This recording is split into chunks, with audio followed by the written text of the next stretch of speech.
आपातकाल के 50 साल पूरे होने पर प्रदेश बीजेपी कार्यालय में उस दौर को याद करती एक खास प्रदर्शनी लगाई गई, जिसमें इंदिरा गांधी द्वारा सत्ता बचाने के लिए कानून बदलने और लोकतंत्र को कुचलने की बात को दिखाया गया। इसके साथ ही जनसंघ नेताओं को दी गई जेल यातनाओं का भी उल्लेख किया गया। इस प्रदर्शनी का जायजा लिया हमारे वरिष्ठ सहयोगी प्रिंस गुप्ता ने।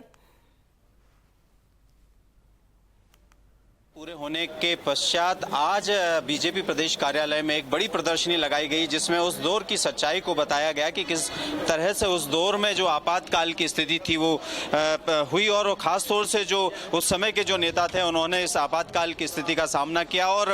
बीजेपी कार्यालय में एक बड़ा कार्यक्रम भी चल रहा है। एक बड़ी प्रदर्शनी यहाँ इस हॉल में लगाई गई है, जिसमें उस दौर के एक एक बात को बताया गया कि किस तरह से उस आपातकाल का विरोध करते हुए नेता जो है भारतीय जनसंघ के और भारतीय जनता पार्टी के जेलों में गए और जेलें भरी गई और किस तरह से वो बचे। इसमें देखिए आप, सबसे पहला पोस्टर इंदिरा गांधी के साथ लगाया गया कि भारतीय लोकतंत्र का काला अध्याय, कांग्रेस द्वारा लगाया गया आपातकाल, यानी कि संविधान की धज्जियां उड़ाई गई, कांग्रेस का ये कहना है। और उसी को लेकर ये तमाम बातें जो उस दौर में कही गई, उस दौर में हुई, उनको बारी बारी से इस प्रदर्शनी में बताने की कोशिश की गई कि किस तरह से कब क्या क्या घटना हुई और उस घटना के दौरान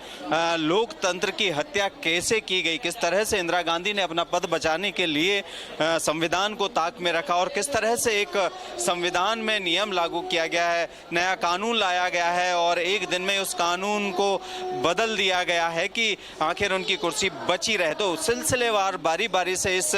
पूरी प्रदर्शनी में उस एक एक बात को कहा गया। वहीं बड़े नेताओं के कोट्स भी लिखे गए, अटल बिहारी वाजपेयी से लेकर नरेंद्र मोदी, और उसके साथ साथ अगर हम बात करें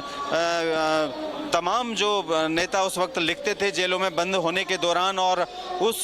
समय जब ये सारी चीज़ें हुई, उन घटनाओं का जिक्र भी सिलसिलेवार यहाँ कहीं किसी वक्त किया गया। एक बात और ख़ास तौर से बताऊं कि कलाकारों पर भी बैन लगाया गया था। उस समय एक बात यहाँ पर कही गई है कि खास तौर से किस्सा कुर्सी का फिल्म है, उसके प्रिंट जलाए गए थे, किशोर कुमार के गाने पर बैन लगाया था और सेंसर बोर्ड जो बना था उस सरकार का एक तरह से हथियार बन गया था कि सरकार के खिलाफ अगर कोई भी बोलता है या कोई भी आवाज़ आपातकाल के खिलाफ उठाता है तो उसको सीधा जेल जाना पड़ेगा और कहीं ना कहीं सरकार के कोप का भाजन बनना पड़ेगा। उस बात को भी यहाँ इस प्रदर्शनी में बताया गया। खास तौर से इस प्रदर्शनी का मकसद है कि आम जनता तक उस दौर की सच्चाई को पहुँचाना, उस दौर के भयावह वक्त को पहुँचाना। और ख़ास तौर से जो बात कही गई है कि उस समय किस तरह से जो नेता थे उस दौर के, जो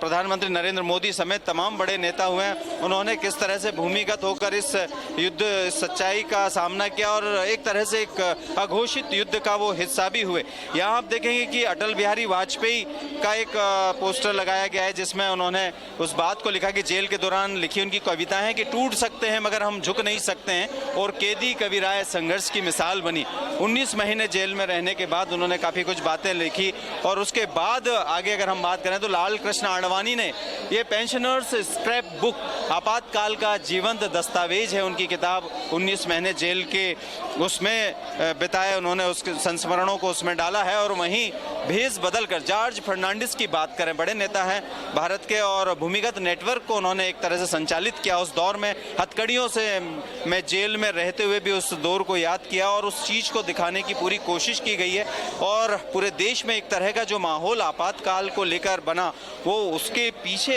तमाम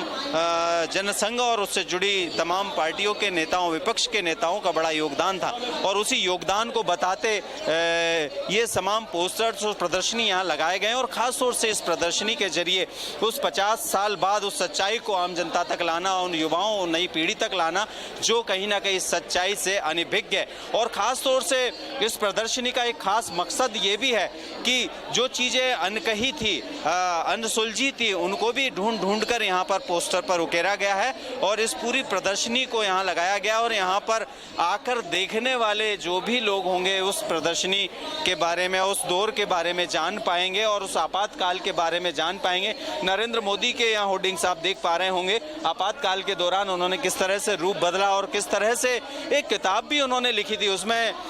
खास तौर से उन्होंने एक पॉइंट की अगर बात करें तो लिखा था कि इतिहास गवाह है, राजमहलों और संसदों ने इतिहास नहीं बनाया है, संसद पर दस्तक देने वालों ने संसद भी बनाया है, इतिहास भी बनाया है। नरेंद्र मोदी ने 23 दिनों में लिखी गई किताब थी जिसमें संघर्ष में गुजरात का एक हिस्सा दिखाई देता है और निश्चित तौर पर इस पूरी प्रदर्शनी में सिर्फ उस काल के, उस दौर के भयावह हिस्से को दिखाया। और पीछे अगर आप देखेंगे तो इस प्रदर्शनी की शुरुआत जो होती है वो भारत माता की तस्वीर से होती है। भारत माता का एक आदमकद होर्डिंग लगाया गया है और उसके बाद इस पूरी जो प्रदर्शनी है उसको प्रदर्शित किया गया है। और यहाँ आकर लोग देख रहे हैं, महिला मोर्चे के तमाम लोग भी यहाँ मौजूद हैं और स्वाभाविक है कि जब अपनी पार्टी का इस तरह का जो आयोजन है वो कहीं ना कहीं तमाम लोगों को जागरूक करने के लिए है और उस दौर की काली सच्चाई को प्रकट करता हुआ दिखाई देता है। कैमरामैन सुशील यादव के साथ मैं प्रिंस गुप्ता, TV 24 भोपाल।